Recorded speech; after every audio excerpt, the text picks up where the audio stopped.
Dalam headline berita nasional kemarin dinyatakan oleh Menteri Keuangan, Indonesia resesi kuartal ketiga tahun ini. APBN sudah tekor 500 triliun per Agustus 2020 ini. Apa arti semua informasi ini? Kita baca dari sisi yang lain. Apa beda negatif growth dengan negatif teritori? Indonesia di mana pada saat ini? Negatif growth adalah istilah di mana pertumbuhan negatif atau menurun namun masih tetap di range positif. Misalnya, ketika ekonomi turun 3% dari 5%, sehingga walaupun turun pertumbuhannya namun masih di wilayah positif, yaitu plus 2%. Sedangkan negatif teritori adalah pertumbuhannya beneran turun hingga di bawah 0. Minus 5,3 di kuartal kedua tahun ini, ekonomi Indonesia langsung tembus di wilayah dalam tanda petik negatif teritori dalam pertumbuhan ekonominya. Walaupun ada stimulus ekonomi yang lebih dari 900 triliun dalam 6 bulan terakhir yang mana membuat APBN jebol 500 triliun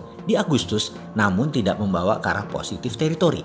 Jadi apa arti sekali lagi informasi di awal tadi? Artinya stimulus itu tidak membuat ekonomi membaik. Bahasa lainnya gagal atau zonk. Bayangkan Agustus sudah jebol 500 triliun, lalu September resesi karena 2 kuartal negatif teritori. Bisa dibayangkan kuartal keempat akhir tahun pasti negatif lagi, pasti masih di wilayah negatif teritori. Disinilah kita kemarin mengatakan apa yang terjadi kalau 4 kuartal Indonesia ekonominya berada di negatif teritori. Fokus stimulus jangan-jangan salah sasaran karena memang tidak memikirkan efek dari M1, M2, M3 dari mata rantai produksi. BLT hanya asal beri bantuan saja, tidak menghitung cost accounting-nya. Apa itu cost accounting? Baiklah, kita bahas perlahan. Jadi bernegara memang tidak sesederhana pedagang pasar. Namun dasar bernegara kita semua harus tahu. Setiap tindakan yang diambil oleh seorang pemimpin atau pemangku kebijakan adalah bagaimana keuntungan sebanyak-banyaknya untuk rakyat, bukan untuk golongan ya. Saat ini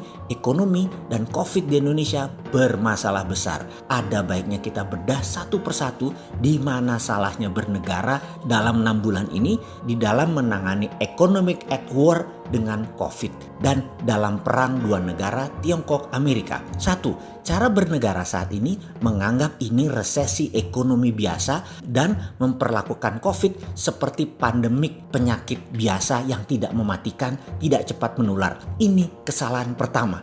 Yang pasti kita akan beresin. Sabar ya Baser. Kalian nih otaknya jangan marah-marah mulu. Sabar.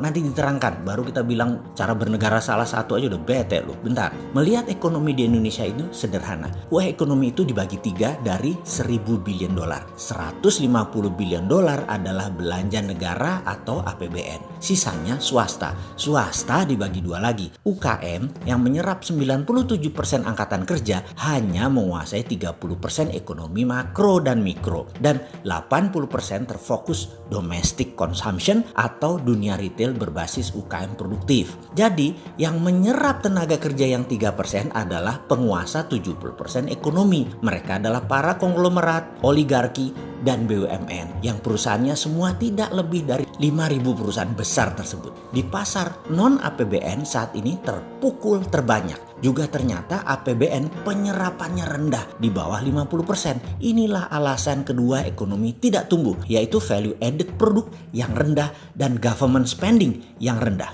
Faktor ketiga yang membuat ekonomi tidak tumbuh adalah BUMN bukan pengayom UKM. BUMN malah berkompetisi dengan UKM. Wis, cocok. Faktor keempat adalah lambatnya birokrasi penurunan dana pemerintah karena mungkin harus tender, mengatur sana sini, bagi sana sini, serta yang ditarget bukan hal yang produktif lagi. Banyaknya markup proyek pemerintah dan Pemda menghambat lajunya ekonomi.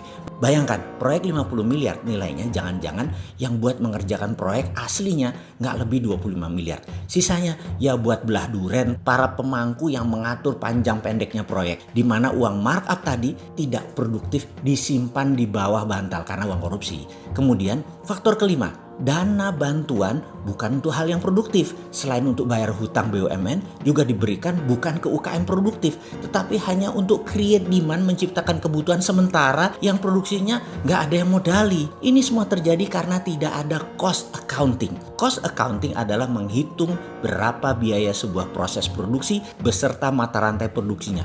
Semakin panjang lapisan produksinya, semakin baik ekonomi bernegaranya. Inilah biaya akunting yang harus dihitung sebelum dana diturunkan. Sekali lagi, kalau begini ngerti nggak sih bernegaranya? Paham nggak sih cost accounting itu? Kita jelaskan. Dana BLT tadi jangan asal kucurkan, namun dihitung efek mata rantai uang beredar dari tangan ke tangannya. Misalnya, kita putuskan dana stimulus ekonomi ini harus berbasis produksi minimum 12 lapis tanpa unsur impor. Ini harus dibuat rencana yang namanya cost accountingnya dihitung rinci sekali. Kain misalnya yang akan kita buat, maka 6 lapis ke bawah harus bisa terurai rinci. Benangnya dari mana? Bahan benangnya dari mana? Kapas atau polyesternya dari mana? Mesinnya dari mana? Dan harus lokal konten semua. Dan mesinnya bikin di mana? Bahan baku harus lokal buat kain. Mesin boleh tiru atau mengopi mesin negara lain. Tiru, modifikasi atau tiru plek. Sikat aja, no rule. 6 lapis ke atas yaitu bajunya, kancingnya, resletingnya, kerahnya, distribusinya. Terus dipecah sampai 12 lapis. Baru dana bantuan tadi memberikan efek positif ke pasar karena bergunanya berlapis-lapis. Masa hal beginian gak ada yang ngitung sih cost accountingnya? Dulu jadi pejabat makan sekolah bernegara di mana sih kalian? Jadi kalau ekonomi minus 4 kuartal, jangan salahin COVID ya. Salahin cermin. Karena di rumah sama di kantor gak ada cermin. Jadi gak pernah ngaca.